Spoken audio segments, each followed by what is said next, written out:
National University. I'd like to begin by acknowledging and celebrating the first Australians on whose traditional lands we meet and whose cultures are among the oldest continuing cultures in human history.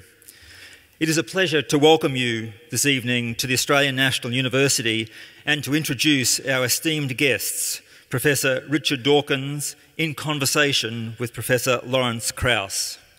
Tonight's event is sponsored by the ANU Colleges of Science and Cosmos magazine. This evening we have an opportunity to hear from one of the most influential scientists and public intellectuals of our time. Professor Richard Dawkins is the Charles Simonyi Professor of Public Understanding of Science at the University of Oxford. He is the author of 9 books, including The Selfish Gene and The God Delusion, and his works have been published in more than 30 languages. A fellow of both the Royal Society and the Royal Society of Literature, Richard has honorary doctorates of literature as well as science, including an honorary doctorate from the ANU. In 2006, he established the Richard Dawkins Foundation for Reason and Science to promote the scientific education, critical thinking and evidence-based understanding of the natural world. Tonight, Richard Dawkins will talk with Professor Lawrence Krauss. Professor Krauss is Foundation Professor in the School of Earth and Space Exploration at Arizona State University. He has also authored a number of best-selling books, including A Universe from Nothing. He is a visiting fellow at ANU and has been a regular visitor over the past few years, and it is a great pleasure to welcome him back here to ANU. Ladies and gentlemen, please join me in welcoming our speakers, Richard Dawkins and Lawrence Krauss.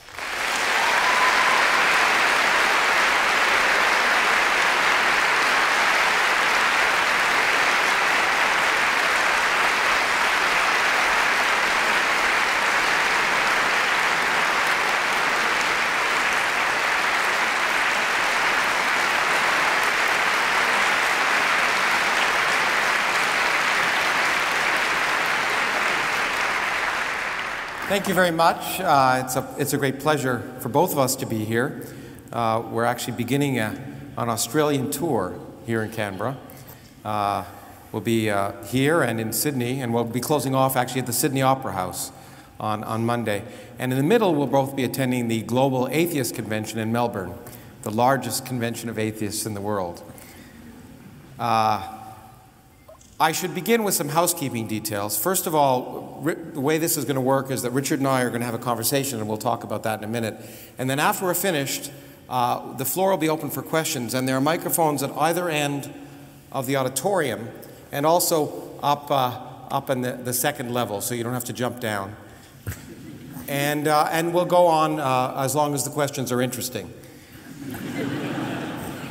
And the format of the conversation is somewhat unusual, perhaps, but about 5 years ago, Richard and I were asked to speak together at Stanford University in the United States, and Richard insisted that we do it without a moderator, because, as he pointed out, moderators always stop things just when they're getting interesting. So we've tried to have some conversations without a moderator, and that's what we're going to do tonight.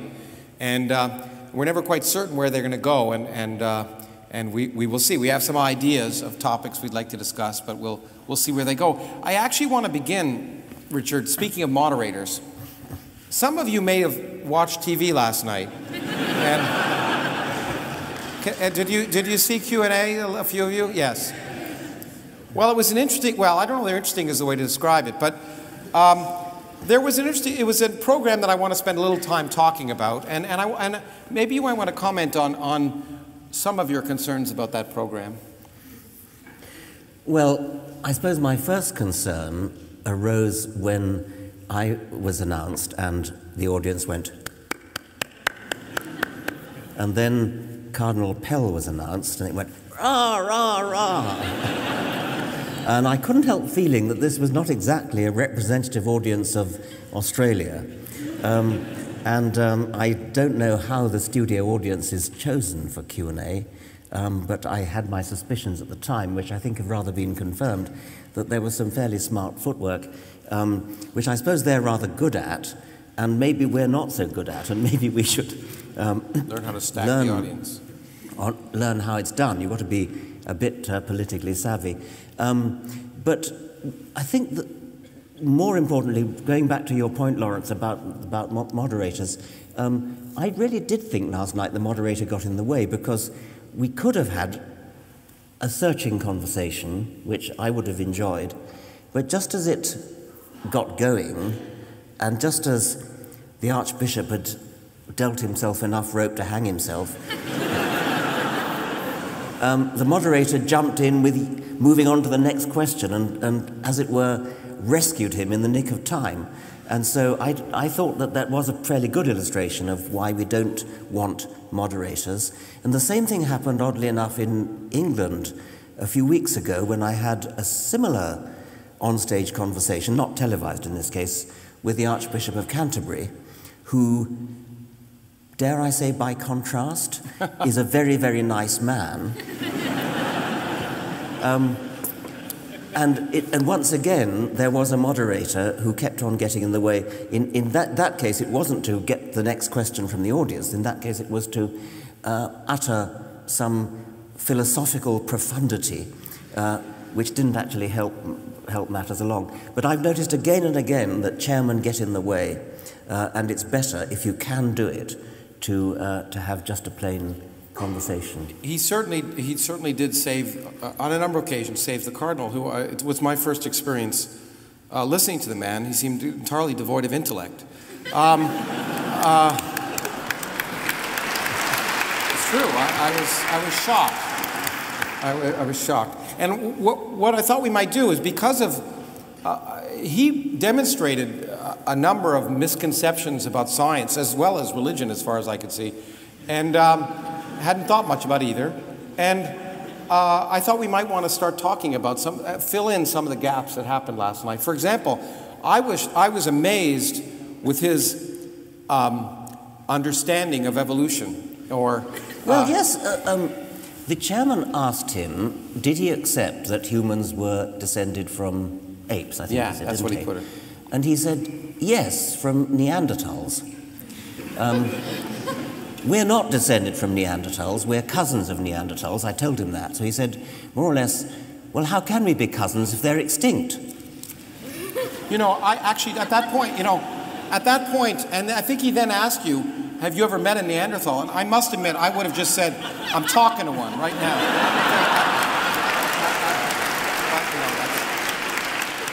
But I think, it is one of the biggest misconceptions about evolution, in the sense of how it works. And the idea of speciation is a very non-intuitive concept, which is one of the reasons that I think many people have problems with evolution as a concept, because it doesn't happen on a human time scale, and you don't. I've testified before school boards in the United States about trying to keep evolution in the schools, which are constantly, there's a battle all the time to try and get rid of evolution. And I'm always told, why aren't I seeing apes turn into humans right now? Yeah.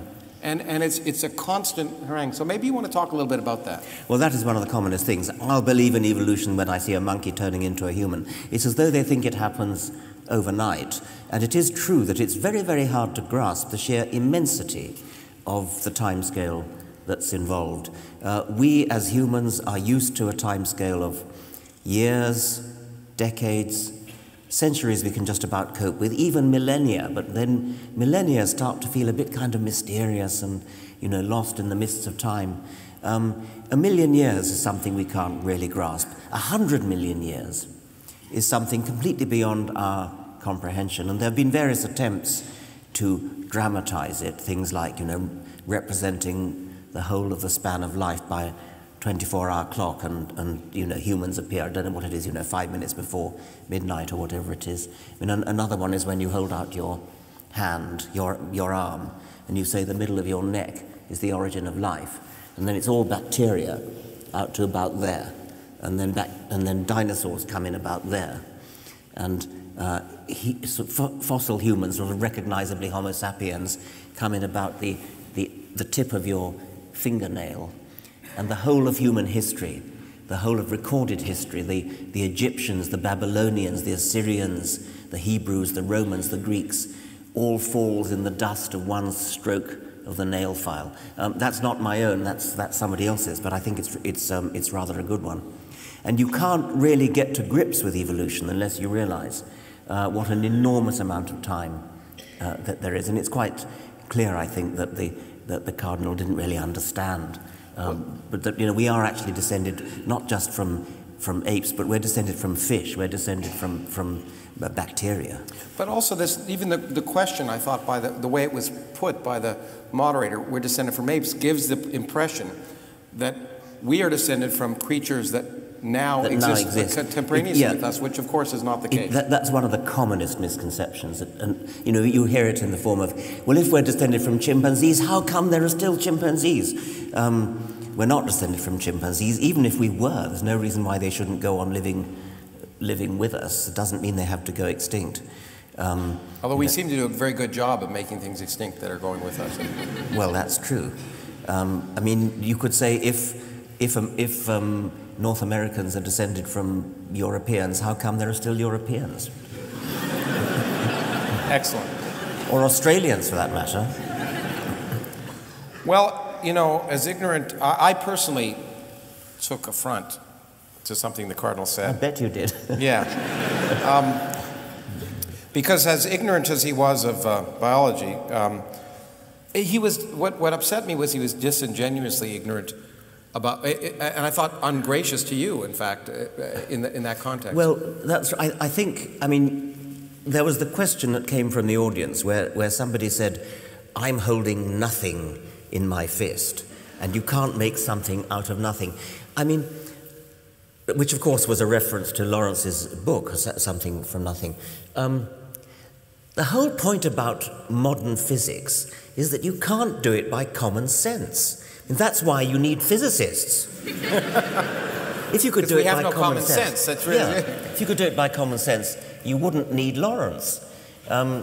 So I'll take that as a compliment, Richard. Yeah. So it is very clear from reading reviews of your book, Something from Nothing. Well, first of all, I should say that I was very proud to have written the afterword to this book. I was accused last night by Cardinal Pell of not having read the book because he said, you wrote the foreword and you evidently didn't get to the end. If he'd read the book, he'd have known that I did not write the foreword. In fact, that's the thing that I objected the most. I don't mind ignorance so much. It's the illusion of knowledge that upsets me more. And in fact, he has to be held responsible, and I'm happy we're going to Sydney because I plan to hold him responsible, for criticizing a book that he clearly hadn't read. And that was a clear example of it. He quoted verbatim from a review by a philosopher of my book, and of course totally bungled it, totally distorted. But the first part he said 6 pages before the end of the book, which was how this review in the New York Times began. Yeah. But the key idea, which really is so difficult and I guess challenging and perhaps threatening to both some philosophers as well as theologians, is this question of something from nothing. As it happens in the case, as I think we've talked about before, in biology. How do you get life from non-life? That was originally sort of the main theological question. How do you get life from non-life? And even in the original version of Darwin's book, he says at the very end, God breathed life into the first species because... Only in the first edition. Only in the first edition. In second edition, he leaves out God. Oh, no, it's the other way around. Sorry. Yeah, he put it back in because that's right. In the first edition, there's no mention of God. He says, originally breathed. And then in the second edition and subsequent editions, he says, by the Creator. But that's a much easier problem in a way, because you're starting with chemistry. You start from molecules bumbling around in the warm little pond, as Darwin called it, primeval soup, as people later called it. And then you get the first self-replicating molecule.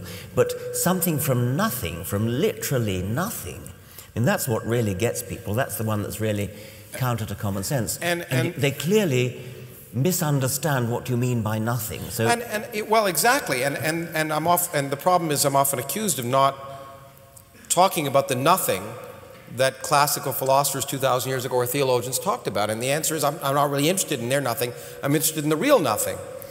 I'm interested in asking the question, based on our understanding of the universe, we'll probably get back to this often, science changes what we mean by words. And it changes that meaning because we learn about the universe. We actually make progress in science, unlike theology. And that's because we can be wrong, and we can learn, and we learn from the universe. So if we ask the question, and I think perhaps the most offensive thing I said it was initially at the beginning is that something and nothing are not theological or philosophical quantities. They're physical quantities. Most people recognize that something is a physical quantity, but they refuse to accept the idea that nothing might be a physical quantity, somehow the absence of something. And so what is remarkable and surprising in some sense how there's been a reaction to it is in this particular book what I tried to do was not attack theological notions, but celebrate our changing picture of reality, the amazing discoveries that have been made over the last 50 years, some by people here, by my friend Brian Schmidt here, who won the Nobel Prize for his discovery, that have changed completely our picture of the universe and made it plausible, the most remarkable and unexpected thing you can imagine, that you could start with absolutely nothing. That means, unlike the cardinal said, and unlike some people argue, no particles, but not even empty space, no space whatsoever, and maybe even no laws governing that space, and we can plausibly understand how you could arrive without any miracles, without any need for a creator, without any supernatural creation, you could produce everything we see. And I find that the fact that it's plausible remarkable in the same sense that I think I found it plausible when I first learned about evolution. The amazing fact that the diversity of life on Earth, which seems so designed and complex, could arise from so simple a beginning. These two things are both extraordinarily exciting, intriguing, enthralling. Clearly life is, clearly the idea that you can start with nothing but chemistry, the ordinary laws of chemistry, and end up with us and kangaroos and oak trees and wombats. I mean, that is the most astonishing fact. But you know, even more astonishing is that you can get physics, you can get matter, you can get everything from nothing. They are, because it seems like you should violate some law that, and out of, you know, as classical philosophers said, out of nothing comes nothing. But that's, the interesting thing is that's based on common sense. But as you pointed out, the world doesn't care about our common sense. Our common sense should be determined by reality, by the evidence of reality. And in the quantum mechanics, for example, which is an area of physics I am involved in, defies common sense. Everything we think is sensible about the universe at some level is not true. You and I appear to be in one place at one time, but electrons can be in many places at one time. It seems impossible. It seems illogical. And you know, I have a T-shirt that my dear partner who lives here in Canberra gave me that says 2 + 2 = 5 in the limit of extremely large values of 2. And, and the point is, 2 + 2 in the limit of large numbers, common sense goes out the window. And once you add gravity to the mix, everything changes. And one of the things that we've discovered about the universe that's so amazing is that the total energy of the universe could plausibly be precisely zero, even in spite of the fact that it's full of stuff. And once that realization occurs, you realize that maybe there's a way to create it from nothing. And then we've learned that the nothing of the classical Greeks and of the Bible, an eternal empty void, is certainly not nothing, because empty space is a boiling, bubbling brew of virtual particles. And in fact, we discovered that nothing can weigh something. That's what, in essence, the Nobel Prize that was given to Brian and his collaborators were here for. Nothing actually weighs something. So the whole idea, there's not much difference between nothing and something. And for some reason, that offends people. The fact that really answering the question, why is there something rather than nothing, is really akin to saying, why are some flowers blue and some flowers red? Or maybe even the question that used to be important, you know, Kepler would have asked, why are there 5 planets? And he thought they had something to do with platonic solids. And of course, now we know that there are 9 planets, and there are 9 planets. Pluto is a planet. Don't believe it, whatever one says. My daughter studied Pluto in grade 4, and she's certainly not going to go back, I promise. But we realize that's not an interesting question anymore, because there are many different solar systems, and the question is, not why are there 9 planets, as if there's some profound purpose of 9 planets, or 8 planets, but how did it come about that our solar system has 9 planets, and other solar systems may have 6, or other ones may have 12. In fact, we've discovered, when we discovered planets around other stars, that things we never thought were possible in terms of solar systems, things we never imagined possible, solar systems with planets the size of Jupiter right next to their sun, all these things that we thought were physically impossible are actually possible, because the universe continues to surprise us. And so it doesn't care what we like. It doesn't care what we think is sensible. But I suppose things like planets the size of Jupiter being very close to their sun, I mean, that's surprising, but it's not surprising in the same way as the idea that there could be literally nothing from which something suddenly springs. And I mean, it is very hard to grasp it, and I certainly can't grasp it. The reason why it's hard to grasp from an evolutionary point of view, I suppose, is that our brains our brains are tools for making sense of the world in which our ancestors had to survive.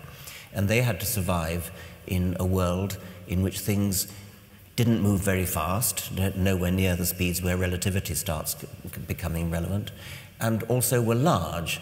And so quantum mechanics didn't have any effect. So we live in a our ancestors' brains were naturally selected in an extremely restricted range of phenomena that had to be understood. And so common sense equipped us to be very bad physicists. And so you have to emancipate yourself, just as I suppose our medieval ancestors had to emancipate themselves from the idea of a flat Earth. I mean, they would have thought it incredible that here we all are in Australia upside down. I mean, that would have been very worrying to medieval people in Europe. Now it's commonplace. Do we dare hope that there will come a time when even quantum mechanics is commonplace to every child? I'm not convinced that it's really understood by every physicist. When I ask physicists, some of them say, well, don't even try to understand it, just do the mathematics. Well, in fact, I mean, I wrote a book before this one about Richard Feynman, who was one of the people who changed our view of quantum mechanics, and he said he didn't understand quantum mechanics. Yes. I think at some point, as you point out, our brains, just like when we talk about the universe, space is curved. Einstein discovered with general relativity that space is curved. And when I talk about a flat universe or a curved universe, how can you picture that? Because we're talking about a curved three-dimensional universe. But we can't picture a curved three-dimensional universe because we live in most of us live in a three-dimensional universe. The Republican candidates in my country don't live in a three-dimensional universe. And so there are just some things that our brain is not equipped to intuitively understand. And one of the amazing things about science, and I think we'll come back to that, is that it forces us to realize that our myopic picture of reality is just that there's far more to the world than we see, and we have to recognize that what we think is natural or normal when it comes to culture, mores, or physics is not that way. And I think that, for me, that's probably the greatest gift of science, is that it teaches us that we need to go beyond ourselves. I think it's something we need to be proud of our species for, because our species, I mean, every species is designed by natural selection to survive in its world. And we were never designed by natural selection to understand modern physics. And yet our brains, amazingly, through emergent properties, are capable of reaching way, way outside the bounds that our evolution apparently set for us. I think I'm very proud to be human.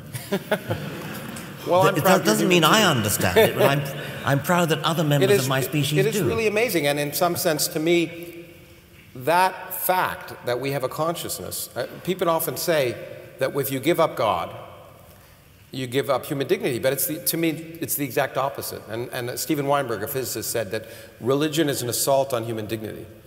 Because the remarkable fact that we're conscious, that we're able to ask these questions, to me, gives meaning to our lives. And we don't need imposed meaning from elsewhere. Yeah, that's right.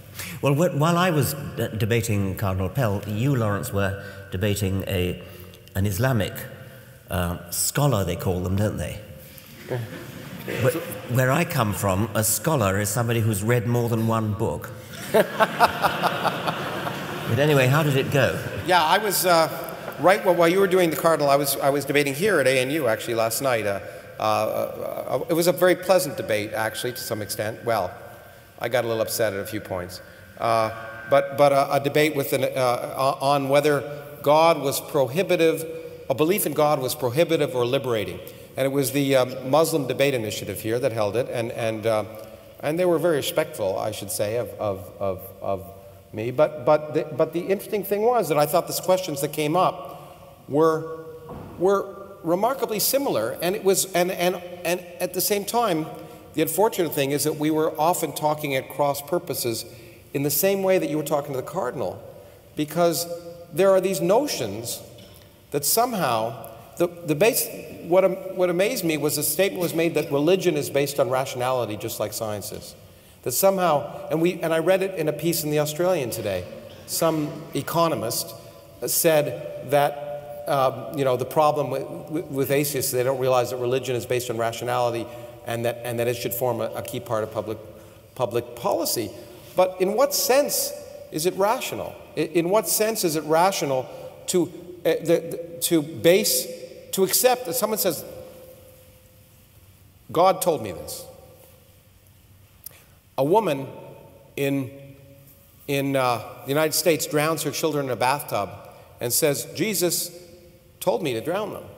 But we don't call her rational. But an illiterate peasant who can't write is told by an angel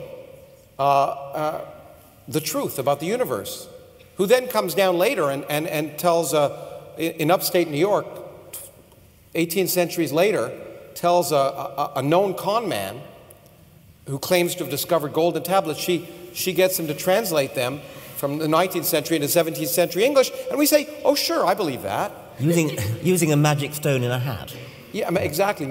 And then to claim, among other things, that Jesus will come down and rule in Jerusalem and Missouri. Well, and so that rationality, and the claim is based that it's based on logic. But once again, it comes down to this question that logic, the syllogism, that you probably had this applied to you many times. I've taught, whenever I debate Christian apologists, it's the same as, in this case, it was the same as a Muslim apologist. They said, well, there's a syllogism. All humans are mortal. Tom is a human, and therefore Tom is mortal. But I said to him, well, what if in this century, as might be the case, we make people immortal? We make cell lines immortal. Well, Henrietta Lacks's cell line is immortal right now. Does that mean they won't be human? Absolutely not, because what it means is we change the ground rules, because we change our understanding, and classical logic just doesn't apply. And what may seem sensible and rational, we're based, let's face it, all of the major world religions were based on either oral traditions in the case of Muslim tradition, or things that were written hundreds of years after the fact by people who weren't involved before there was video cameras or anything able to record it, and before people even knew the Earth orbited the Sun. Yeah, well, that of course is right. But let me try and see if I can explore what a sophisticated theologian might say. Okay. I think it's a bit like.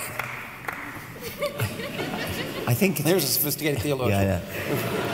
I think it's a bit like what social anthropologists do, where you go and immerse yourself in the culture of a tribe, a Polynesian tribe or something of that sort, and everything they believe is actually scientifically false, but nevertheless it hangs together in a sort of coherent internal logic. It all kind of fits together and makes sense within that system, and I think that's the nearest approach I can get to understanding so-called sophisticated theology, that within the system you know God exists, you know he loves, you know that he has all sorts of aims and things, and this is all known, and therefore everything you do has to fit in with that system. It has no bearing on fact at all, but it is internally consistent in a sort of anthropological way.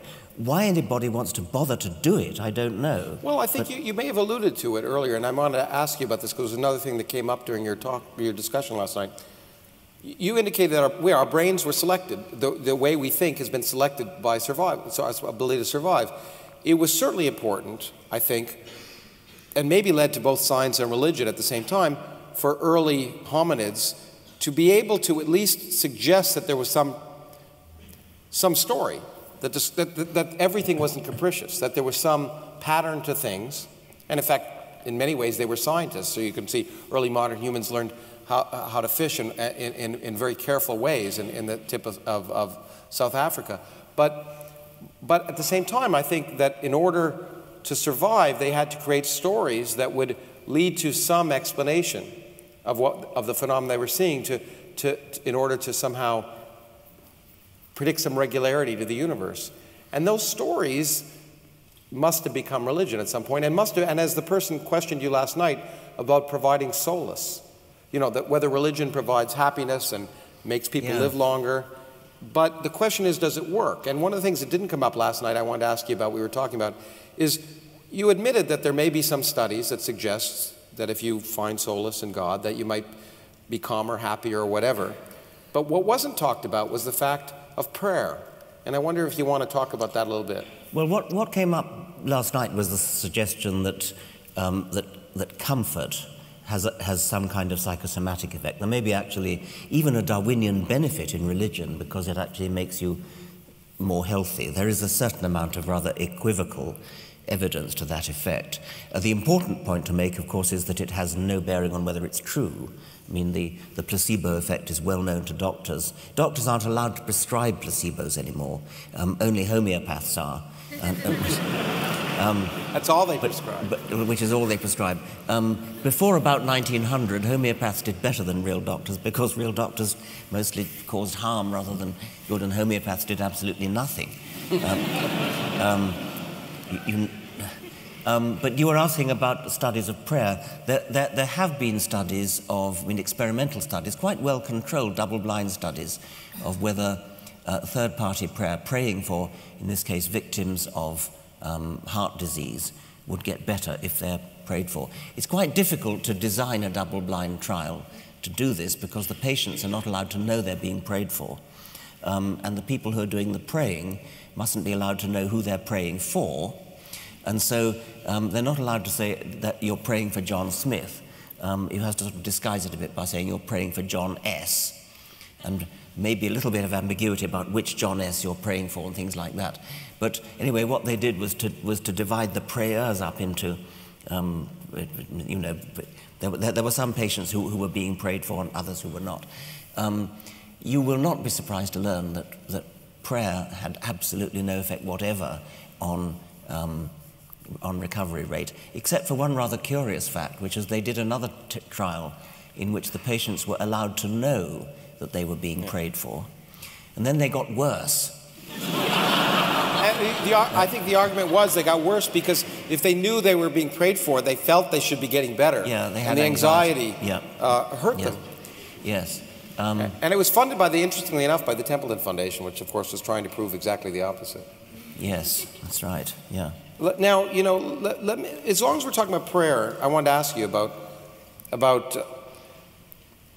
something I think we're both confronted with, is people say, well, look, science can't replace religion. Science can't replace spirituality. Science can't fulfill the needs that are ingrained in humans. And you need religion. I wonder what you want to think. Well, there are various things you could mean by by needing religion. I mean, you could say, what does religion provide? Well, historically, it attempted to provide explanation for the universe and the world, and I think it's fairly clear that science has superseded religion there. Religion also provided, or possibly provides, comfort and the possibility of health, but comfort in the face of death, comfort in the face of bereavement, and I suppose does science substitute for that? Well, I suppose it does in the form of drugs and improved medicine and things like that. It does provide a lot of comfort. It doesn't provide you with the promise of life after death. It's not clear to me that religion's view of life after death is necessarily comforting. Oh, yeah, I brought that up last night. The last thing in the world I would ever want to be is stuck for eternity with my in-laws. Yes, I think what may be frightening about the idea of dying forever is the idea of eternity itself, and it's eternity that's frightening, whether you're there or not. I think, on the whole, eternity is so frightening, I'd rather be under a general anaesthetic for eternity, which is exactly what's going to happen. At best, yeah. But the other thing, of course, is that some religions, at least, promise an eternity in a lake of fire, and every time your skin burns off, you grow another skin so as to keep the pain going. There's a kind of inverse relationship between the magnitude of the threatened punishment that a religion offers in its particular hell and the plausibility of the threat. If the threat of punishment after death were the slightest bit plausible, it wouldn't need to be so absolutely horrible in order to carry conviction. It's because it's not plausible that it needs to be so horrifying. But anyway, the possibility of consolation is another thing that religion is supposed to provide. Religion is supposed to provide morals. Well, I hope to goodness nobody here gets their morals from religion. Certainly not the Old Testament. Certainly not the Old Testament, and preferably not the New Testament either. Yeah, exactly. Or the Quran, I would say. Or certainly not, yes. But perhaps the main thing that religion might have been thought to provide is what's sort of loosely called spirituality. And there, I think, probably science, depending exactly on how you define spirituality, science probably does have quite a lot to offer. I'm looking forward to going to visit the observatory tonight and seeing what I hope will be a clear view of the Milky Way, which in the southern hemisphere is a lot more exciting than it is in the northern hemisphere. So I'm looking forward to that, and that will be, I confidently expect, something like a spiritual experience. Well, I think for many people it is. Whenever I give a lecture, I show pictures, let's say, from the Hubble Space Telescope, a picture of a cluster of galaxies. I mean, the poetry of it, well, we've both talked about the poetry of science, but the spiritual inspiration you get from looking at a picture of a cluster of galaxies located 5 billion light years away from us, where every dot in that picture is a galaxy. The light from those stars left those stars before our sun and Earth formed, which means that now many of the stars in that picture don't exist anymore. And if there were civilizations around those stars, each of those galaxies contains 100 billion stars. Any civilization that existed around those stars no longer may exist. It just opens your mind to wonder. And so I actually feel very strongly that while science per se may not provide the direct consolation, it can and it should provide a spiritual, not only wonder, but it should provide a consolation. Look, when we talked about this last night. We tell our kids fairy tales to console them. And to make their life fun. We talk about Santa Claus, the Easter Bunny, but then we decide that, you know what, it's better for them to know how the world really works. And it may be a little less consoling, but in fact, knowing that they're in control of their lives actually is empowering. And many of us, if you're a good parent, you want to teach your kids how to become empowered.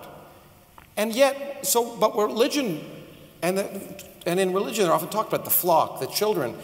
It effectively treats you like a child. It says it's better for you to believe a fable than reality. And often when I end a lecture on cosmology, I point out the two things modern cosmology has taught us is that first, you're much more insignificant than you ever thought, and two, that the future is miserable. But that should make you feel good. Not bad, because it further enhances exactly what you were talking about. We are so lucky to be alive today and endowed with a consciousness where we, for whatever fortuitous reasons, on a random star in a random galaxy in the middle of nowhere, we are able to evolve a consciousness live on a relatively quiescent planet. And so I actually think science can provide a real consolation by saying, look, once you accept reality, it's liberating. Just like a child is liberated when they become an adult. And in fact, I want to ask you, the reason I was getting around to here is I know we've talked about your foundation and whether science can provide that consolation. And maybe you could relate the story. Well, I mean, my foundation is called the Richard Dawkins Foundation for Reason and Science. And my primary motivation is that a reasoning approach to science is enthralling. It's such a privilege to be alive in the 21st century and to look out at the stars and reflect on exactly the things you've just been saying, Lawrence, to look down a microscope, to look down an electron microscope, to look into a single cell and see the prodigious, stupefying complexity of a single cell, and then realize that there are trillions of those cells in your body, all conspiring together to produce a working machine which can walk and run and eat and have sex and think, reflect, understand why we exist, understand where we came from, understand where the universe came from, understand the magnificent fact that it could all have come from nothing and built up from nothing into galaxies, into stars, into chemistry, into primordial life, into genes, into primitive bacteria, protozoa, and then right up the evolutionary progression to become, in Julian Huxley's words, conscious of itself. What a privilege it is for each one of us to have in our heads an organ which is capable of comprehending that, of constructing a model of the universe inside our heads. It is sad that that model will die when our brain dies. But my goodness, what a privilege it is before we do die to have been able to construct that model in our heads and to understand why we were ever born in the first place.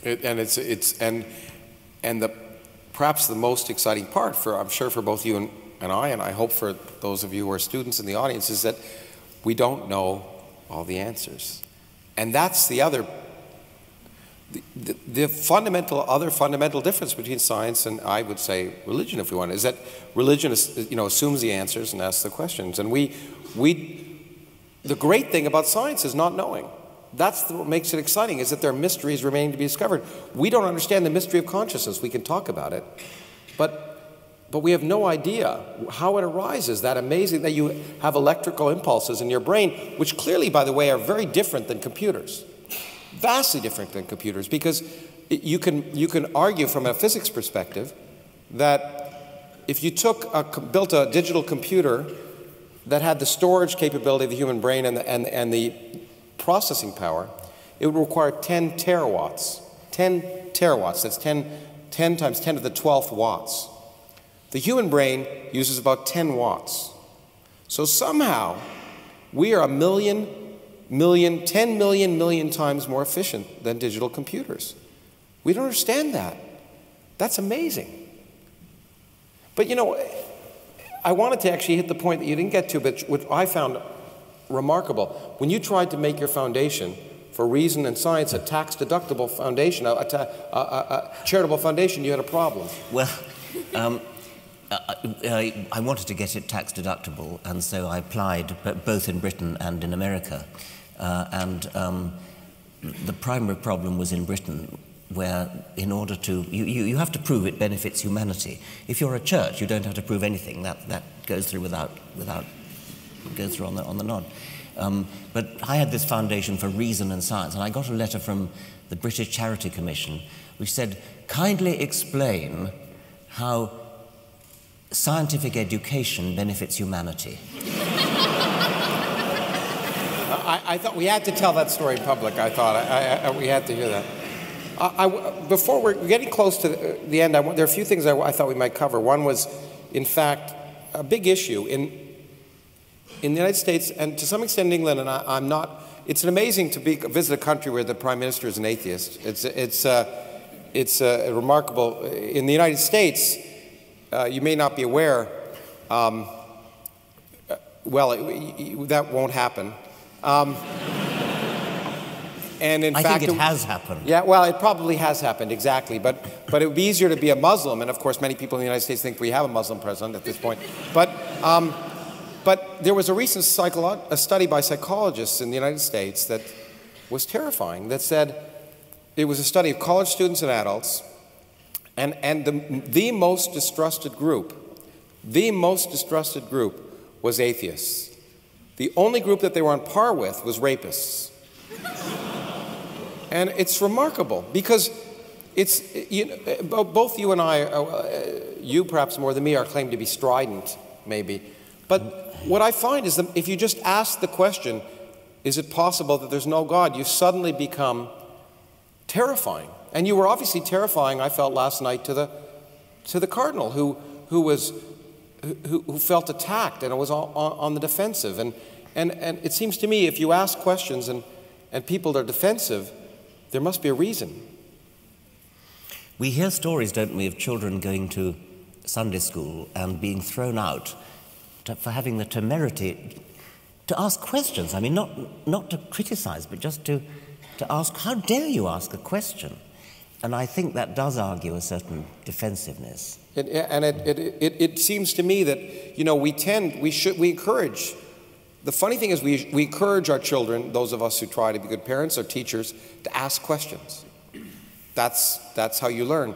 And so we encourage people to ask questions unless the questions are about religion, and then they're viewed as being impudent or rude or inappropriate.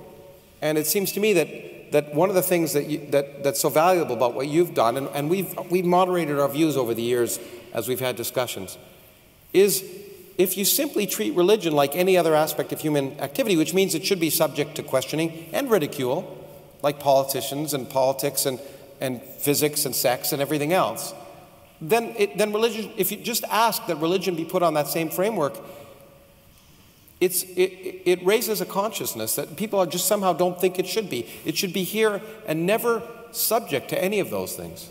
That's right. It is regarded as having a kind of privileged status.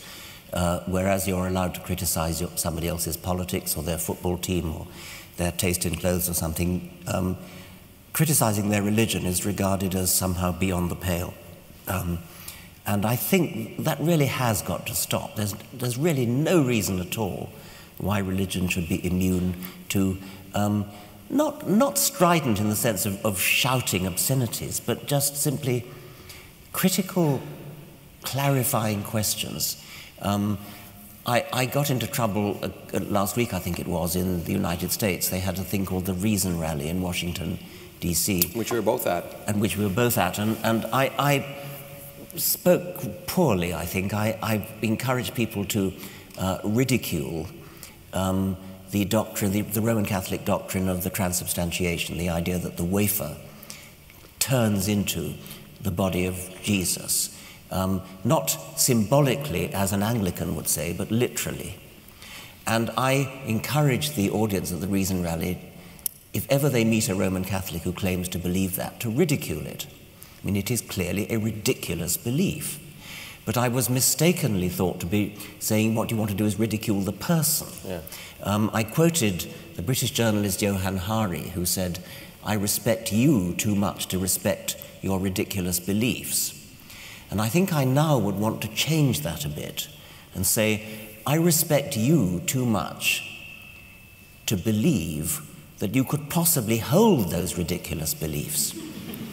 And I encourage people to, when they meet somebody who holds a ridiculous belief like that, to really say, do you really believe that? Are you seriously telling me that that's what you believe?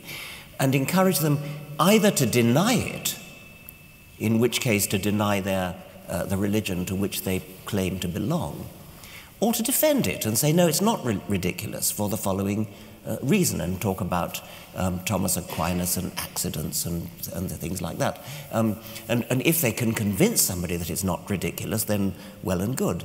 But don't let them hide behind the screen of saying, oh, that's my religion, it's private, you can't criticize it because it's my religion. It should be criticized, and it should be defended if it's defensible. And I think that if that were applied to politicians who, at present in the United States, and it's obviously not true in Australia because you actually have an atheist prime minister, that in the United States there are 535 members of Congress, of whom 534 claim to be devout religious believers. Well, that's a statistical nonsense. Of course they're not. How could they be? And so what I tried to encourage Americans to do was to challenge your congressman or woman and say, I don't think you really do believe that. Come out and actually say so. Don't hide behind the screen of secrecy that says religion is a private matter not to be questioned. And that doesn't go down well in America because there's this deep-seated view that religion is somehow a private matter. But when you're trying to decide whether to vote for somebody, you want to know his policy on taxation, his policy on foreign policy, on the Iraq War. You want to know his policy on all those sorts of things. If you know that quite apart from his policies, he holds some utterly nutty belief, like that a wafer turns literally into the body of a first-century Jew, just because a priest blesses it. I mean, that is barking mad. And do you want to vote for somebody who's capable of holding in his head a nonsensical belief of that sort? And they should not be allowed to get away with saying, oh, that's private, it's religion, you can argue about my taxation policy, but you can't argue about my nutty beliefs.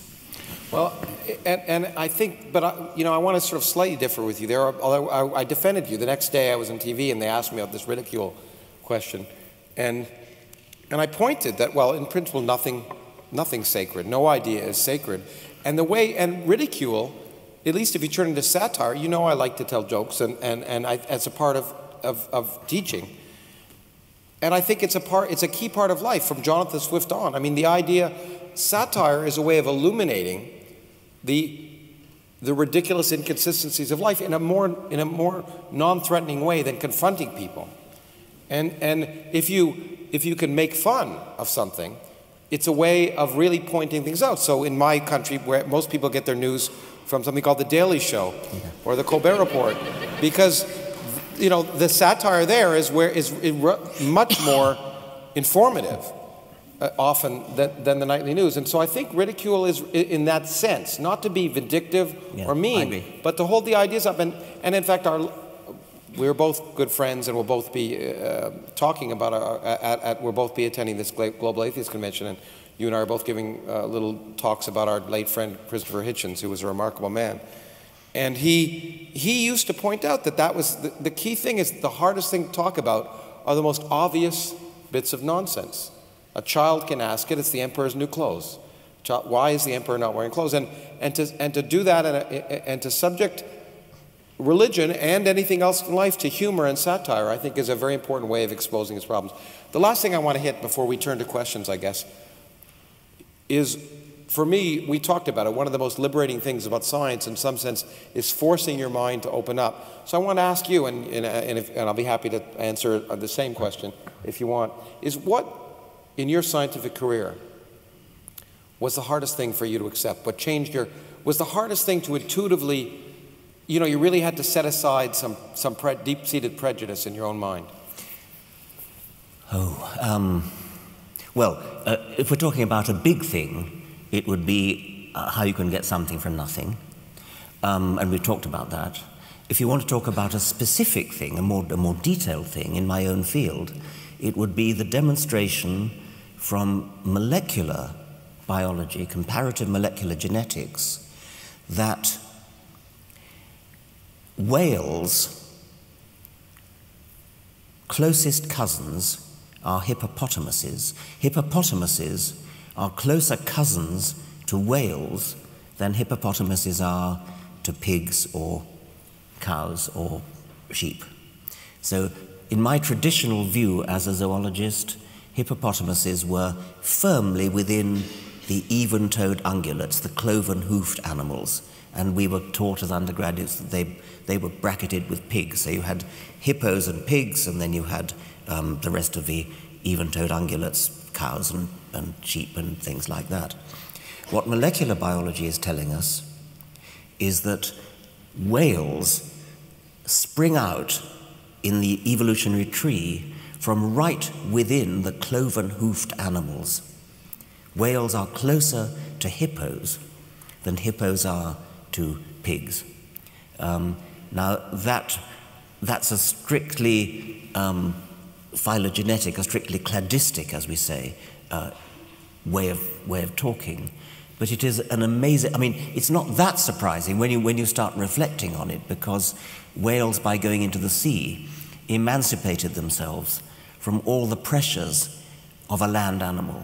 So pigs and cows and antelopes and sheep are all land animals, constrained to live as land animals, which is why they've stayed as cloven-hoofed animals. And whales, by going into the sea, have been able to take off like giant balloons and just turn into something utterly different. But the fact remains that their closest cousins are actually hippos. They spring from right within the even-toed, cloven-hoofed animals.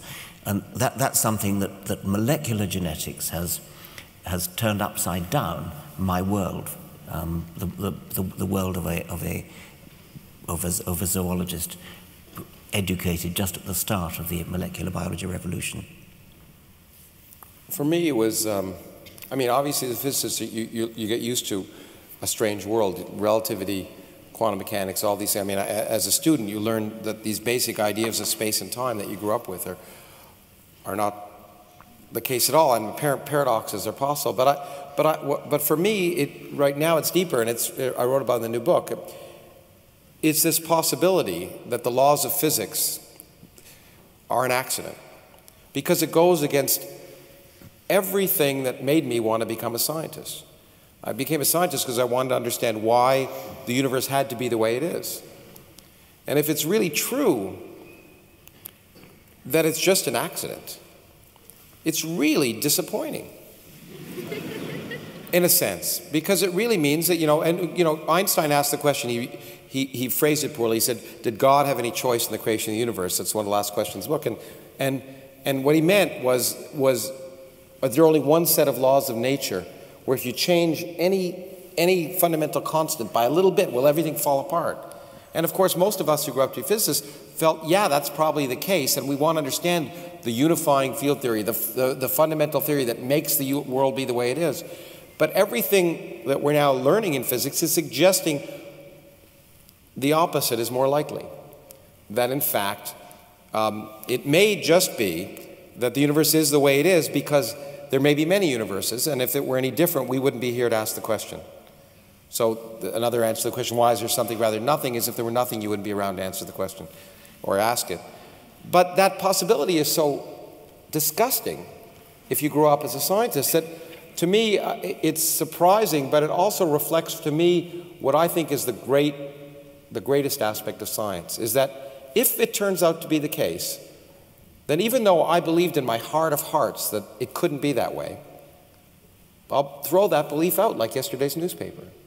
And the one thing that I hope that happens to every student here, I've said this before, but I'll say it again because I think it's so important, is that at some point in your career as students, that you will have some idea, something that is central to your being, that makes you who you are, that is central to everything that you think makes up what's important about the universe, shown to be wrong.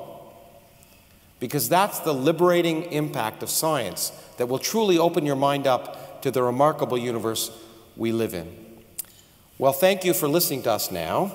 And now what I'd like to do is open the floor to a half an hour of questions. And so if you would come to the microphones, there are going to be people manning the microphones. And we'll be happy to answer your questions. Try and make sure they're questions. And if you don't make sure they're questions, you can be sure one of us will will stop you. Is it possible to have the house lights up a bit more? Maybe we could turn the house lights up a bit. I don't know if we can. And I should say, while you're getting to ask the questions, the other bit of housekeeping is after the question period is over, we will be signing books outside, so you can get them. But you can come ask questions quickly even if you don't have a book to sign. I don't think either of us will agree, however, to sign tonight any body parts. Speak for yourself. Okay.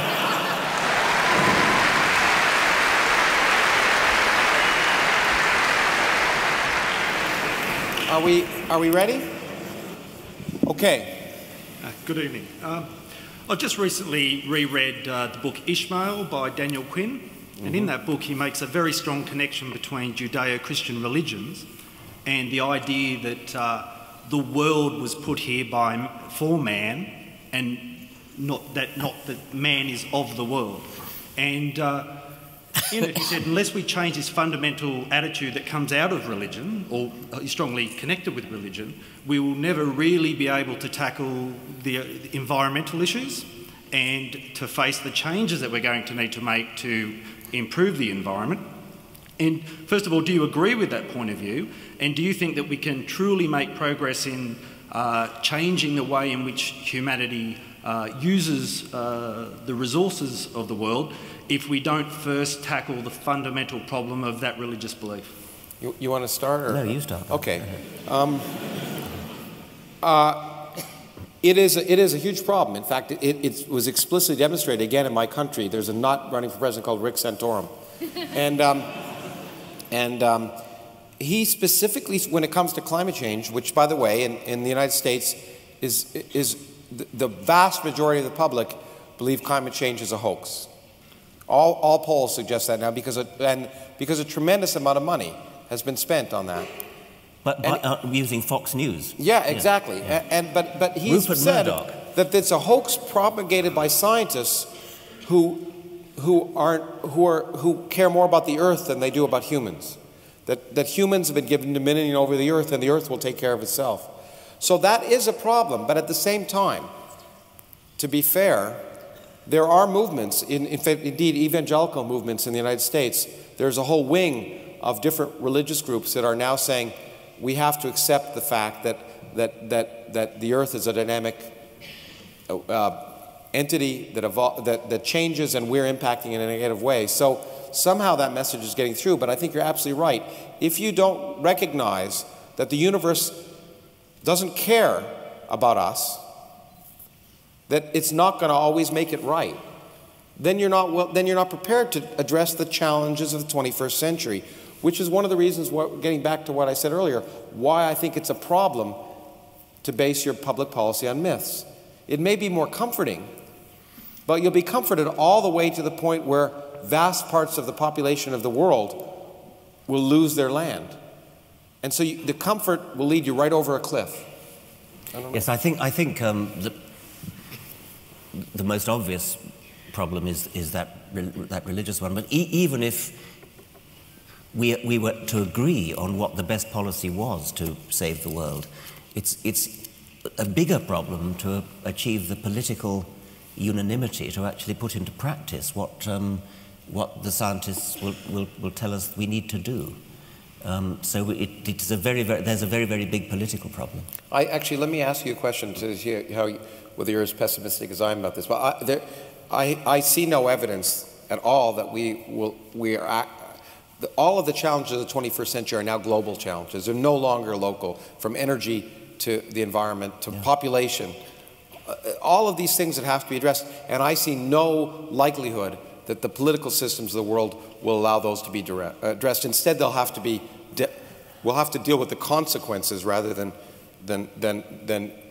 addressing them proactively. Do you think that's likely? Our colleague Martin Rees is even more pessimistic and thinks that actually we'll be lucky to survive the 21st century because with weapons of mass destruction becoming available not just to major scientific powers like they were in the past, but available to any nutcase who actually wants to die a martyr's death, then the outlook is even more. I don't want you to be depressed about that, by the way. I will say, I was telling Richard, a friend of mine, Cormac McCarthy, who's a writer, and a very bleak writer, is a very cheerful fellow, and I asked him, how come you're so cheerful? He said, well, I'm a pessimist, but that's no reason to be gloomy.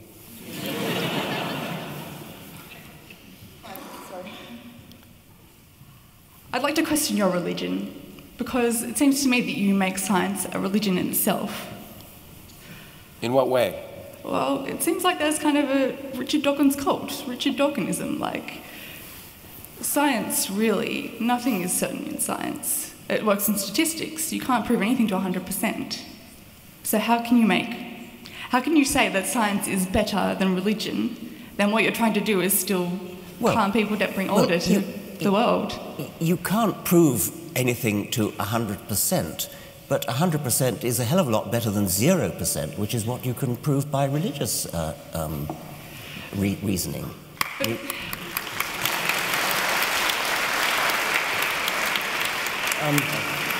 I guess you're giving up. I mean, I think it... Let me try again on that.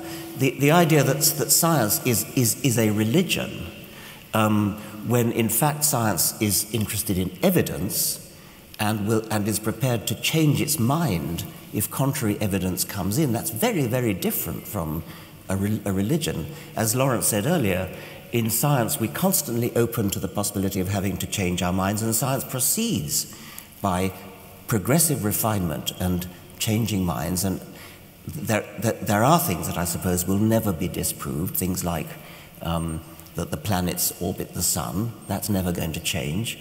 I don't think that the fact of evolution is ever going to be disproved. It's always going to be true that we are cousins of chimpanzees and of monkeys and of kangaroos. So there are certain things that we definitely know to be true. The evidence is so overwhelming that, in Stephen Gould's words, to object would be perverse. But so-called religious truths have absolutely no evidence going for them whatsoever. If I challenged you as Richard Dawkins, you'd probably have a problem with that. Doesn't matter who I am. No. No, we're listening to you now. Like, you're challenging me now, and I'm accepting the challenge. Fair enough. Look, I'm a Catholic. I don't agree with what George Chappelle thinks, but I don't think he's a pedophile either. Like... No, I don't suppose he is. Well, just, you know... I don't know. I've never asked them. My point is that you, as an eminent scientist, if I challenge your scientific doctrine, maybe your theories or your opinion, you'll disagree with me. Well, I will. I mean, when you say disagree, I will say, where is your evidence? Here's my counter-evidence. And ask for yours. Let's sit down together and look at the evidence. I mean, that's very different from saying that I'm arguing from authority. In fact, let me jump in. Authority, that's the key point. Richard is not an authority. I'm not an authority. There are no scientific authorities. That's a key point. There are scientific experts. Richard knows a lot about zoology. I know a lot about physics.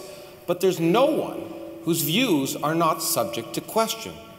And that's the key point. And there's no student that should ever be afraid of saying to a professor in a science class, you're wrong and here's why. Except in Germany. Except anyway, maybe I think we... So why are you upset when I'm questioning you now?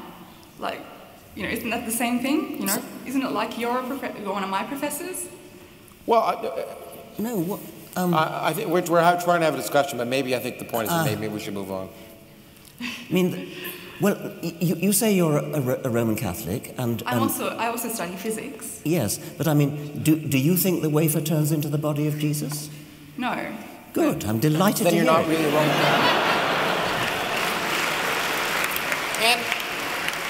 And the other thing that's important about science, and we had this discussion last night in the Muslim Forum. I mean, like, I might give an example. Like, you know, people didn't really buy the whole relativity thing when Albert Einstein first came up with it. You know, there were people, like, you know, it was when those former scientists started dying, that was when people started accepting relativity. But the difference is, you know, but there's a fundamental difference, and you should really appreciate this, and I'm surprised in some sense that you don't yet, but I hope you will. Well, tell me. Is that, listen to me for a second, is that there's a difference between a story and something that makes predictions. And the only thing that really makes science really interesting is it works. And so last night, when I was debating with this Muslim, I challenged him when he said it's rational. I said, you're choking. I have two choices.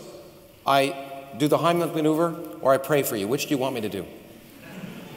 And I think the real point of science is that it works. And if it didn't work, none of us would give a damn about it.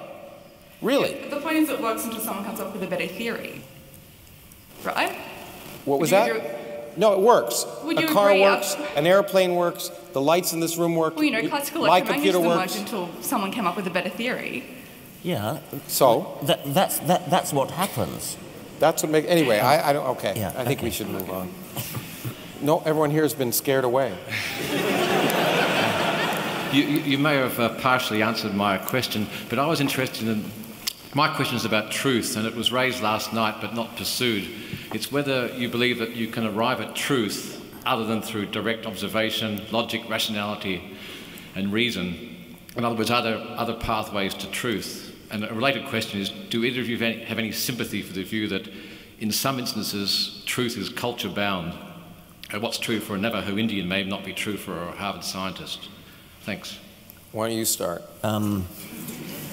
I once was having an argument with a social anthropologist who said that he was studying a tribe that believed that the moon was only a few feet above the treetops, and that he said that that was true for that tribe, and he said that that the scientific truth, that the moon is a large sphere of rock, a 250,000 miles away, whatever it is only true for Western scientific culture, and that his tribal culture, their truth is every bit as valid. I strongly objected to that on the grounds that Lawrence has just said, that the truth of science works.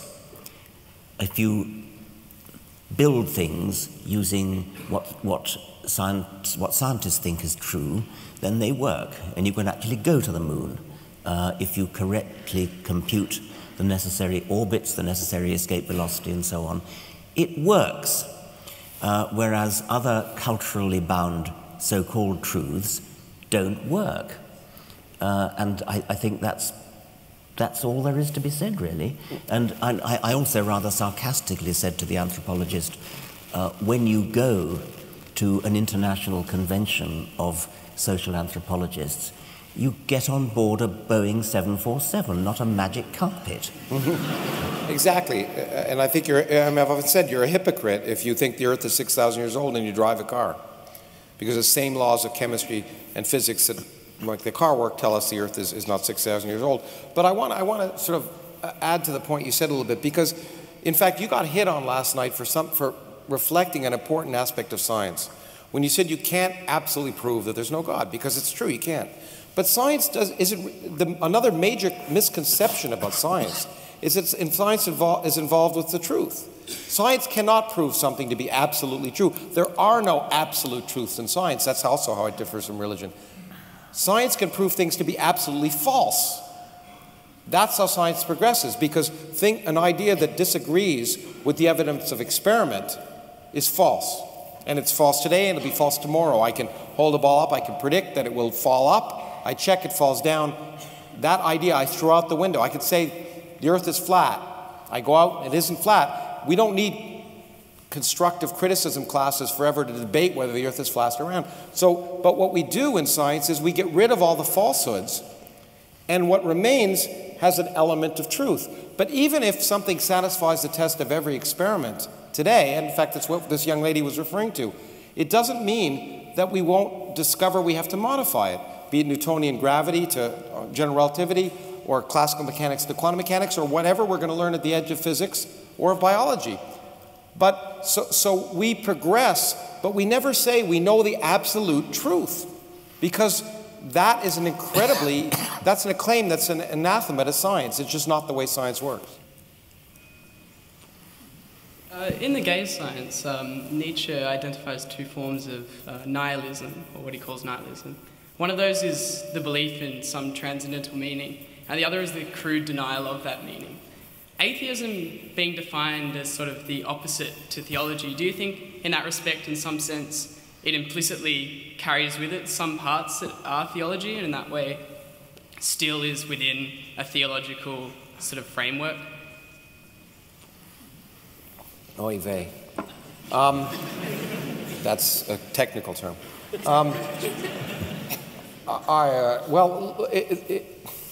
I hesitate to enter into a philosophical discussion, except I would argue that that the kind of atheism that Richard and I talk about is not a complete denial of anything. It's a question of what's likely, and that's what Richard was saying last night.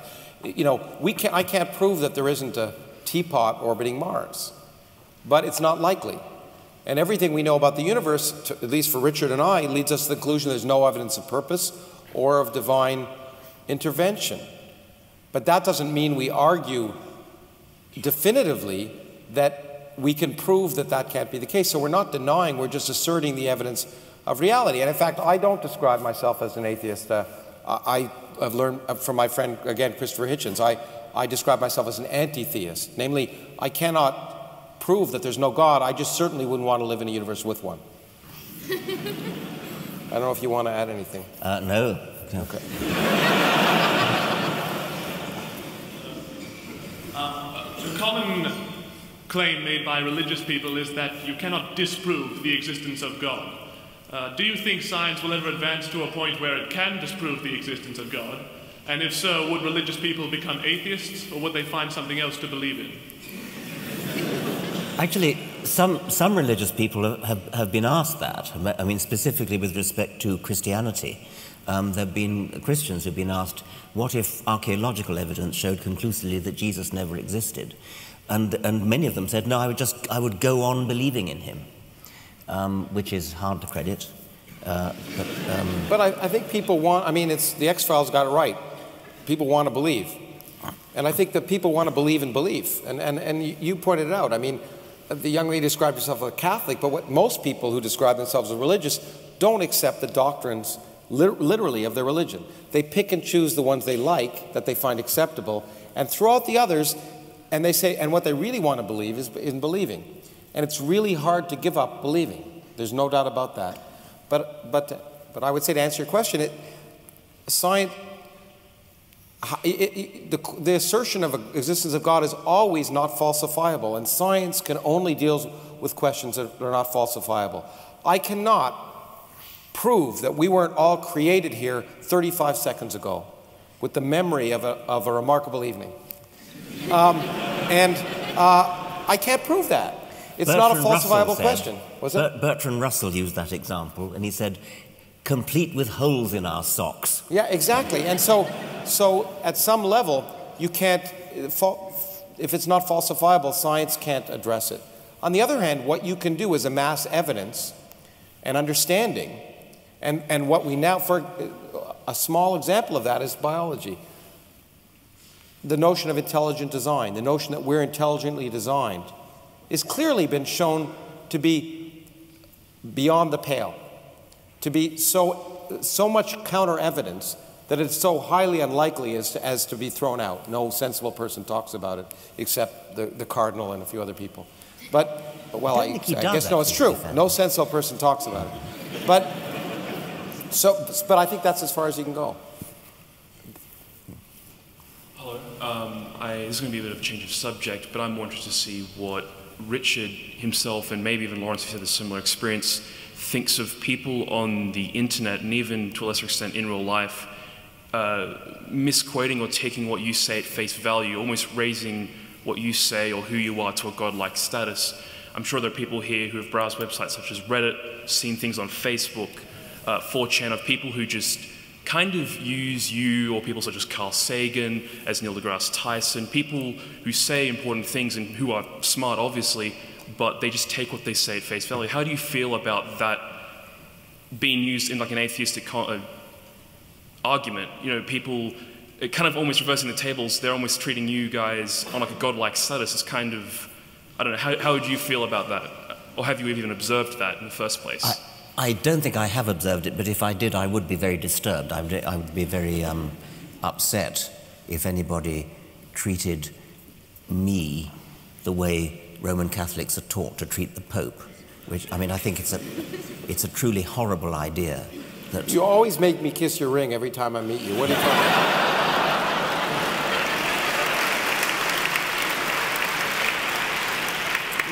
I think it's a truly horrible idea that anybody should believe something simply because person X believes it and tells them that's what they've got to believe. It's one of the most disagreeable parts of the Roman Catholic Church that it constantly argues from authority and passes the word down, especially when the word is frankly made up in the first place. In fact, you know, I mean, I'm happy when people quote us, you know, if they like what we say. But again, I found it in the debate yesterday. It's really interesting when I read people and they say, this is the case because so-and-so wrote it. Because whether it's you or me or Carl Sagan or whoever, or a philosopher, and it's like, what does it matter what they say? That what they say, they could be wrong. You know, and so it really is important. Whenever anyone starts quoting something by saying so-and-so said this, say it doesn't matter what so-and-so said. You know, they could be wrong. What's the evidence for that? And so, yeah, I absolutely agree. It's an awful way of arguing. And unfortunately, it's the way of arguing in a number of different fields, and certainly theology is one. There's a famous story that Galileo was once demonstrating something through his telescope to somebody. And the man looked through the telescope and said, Signor Galileo, your demonstration is so convincing. Were it not that Aristotle positively states the contrary, I would believe you. That's right. I think we have time. We'll take one more question here and one more question there. I'm sorry for the people who are over there, and you should have come over here. No, but anyway. Yes. Hi. I'm assuming you guys have both read the Bible properly. I'm interested in what your favourite story from the Bible is, simply because you can't read a book and not find something good about it. Like, I know the Bible is mostly a load of crap, sorry, people. But being involved with someone who has actually read the Bible and being forced to listen to it myself, I do know that there are some good ideas, morals, stories, whatever you want to call it. I'm interested in what your favourite one is.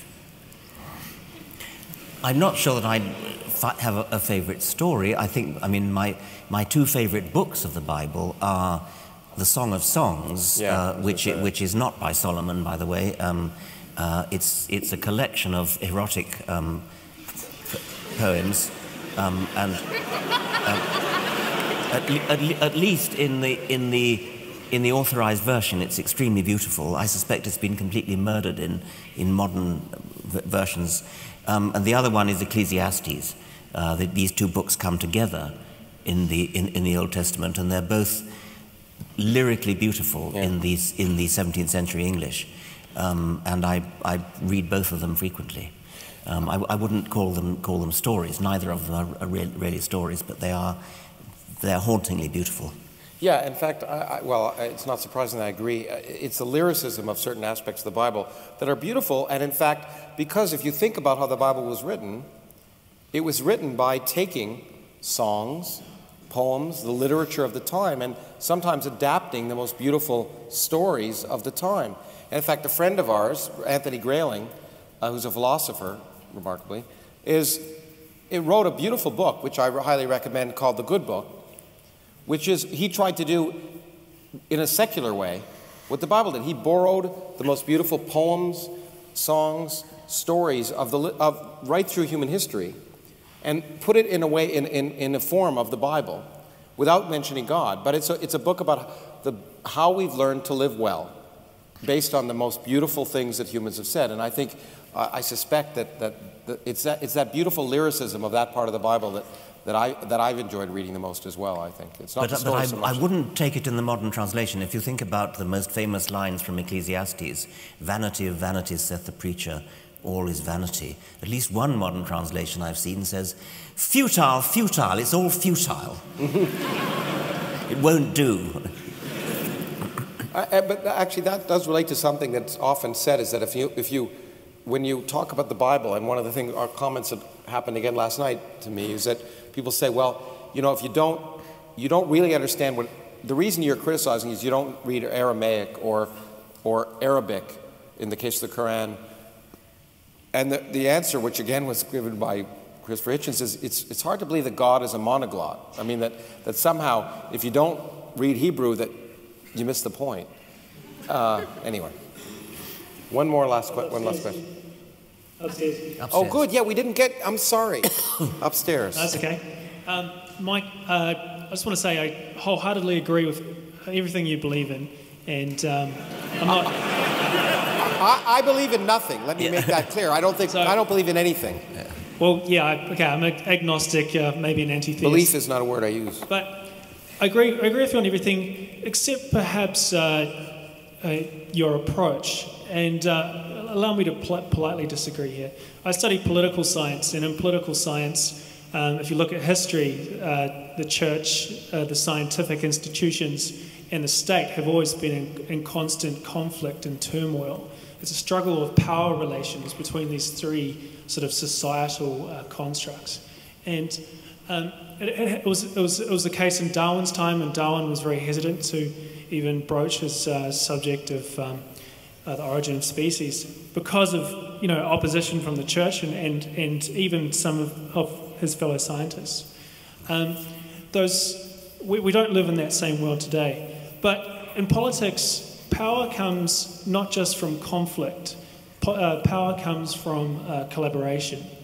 And I guess my only criticism of the atheist approach, as I see it, is that this idea of conflicting with religious groups, of politely ridiculing people with religious beliefs, can perhaps have more of negative consequence for furthering the reason and logic as things to as the higher purpose of society than it does good. And so I'm going to pose two questions to you. The first question is, what does success look like for, say, the atheist movement? And is success achievable through polite ridicule of people with religious beliefs? I think that's a very fair question. Yeah. And one of the things that Edward O. Wilson, he's gone off the rails in his latest book, but in an earlier book, he made the point that we have some really, really serious problems for humanity to solve. And the time is running out, and we need to get people of goodwill, whatever their religious beliefs or lack of them, to get together. And so he wants to compromise for precisely the reasons you're talking about, and to get decent, reasonable religious people on our side, as opposed to the nuts like Santorum. I think there is a lot to be said for that, and if your goal is, say, to make the world a better place, then I think there could be something to be said for making a compact with the relatively recent, I mean, people like the Archbishop of Canterbury, decent, intelligent religious people. If your aim, however, is to understand the universe, if your aim is that of a scientist, then I cannot help regarding all religions as somehow counter to that aim. And so I think I agree with you about the politics of making the world a better place. But my ultimate aim would be to try to understand the world and understand the universe. And there I can't help finding religion the enemy. It's an interesting question because it's similar to the first question we ever talked when we first met. We have somewhat differing views on this, although I think, again, we've come together in certain ways. But I'm sympathetic to what you're saying in many ways. The question is, what are you trying to achieve? I think as a scientist, absolutely, you cannot compromise. I agree with Richard and Carly. However, as an educator, which I also have a hat on, I firmly believe that I have no interest in arguing against God or religion. It's not of interest to me. All I'm interested in is getting people interested in learning how the universe really works, because that's so amazing. And if as a consequence they give up a belief in God, that's fine, because I think inevitably that'll happen personally. But that doesn't matter to me. What really is more important, I think, is ultimately getting people to take the blinders off one way or another And you're absolutely right. The only way to reach people is to seduce them, is to go to where they are and get them interested. And to some extent, although the effect has been sometimes the opposite as it was last night, the book I just wrote was to use religion as a seduction tool. The question, why is there something rather than nothing, sounds like a religious question, but I get to sneak in all of modern cosmology. Anyway, thank you very much.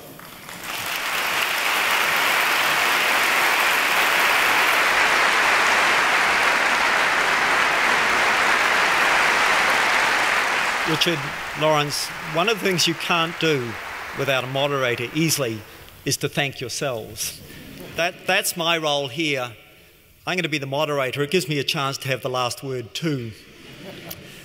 Very, very grateful here. One of the things an institution like the ANU is about debate and ideas. And what we've heard this evening is a very intimate conversation, and that's really quite a remarkable thing to do in a place like Llewellyn Hall.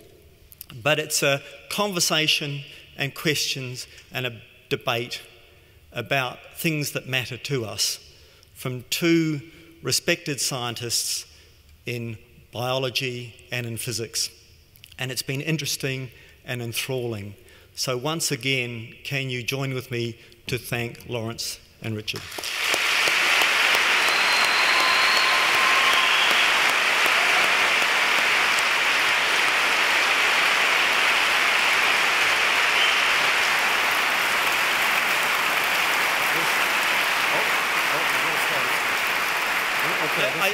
I did say I do want the last word, and I was trying to think hard how to get out of this. And so I want to take a quote, and it's a quote from an Irishman, because of course the Irishmen have the best quotes.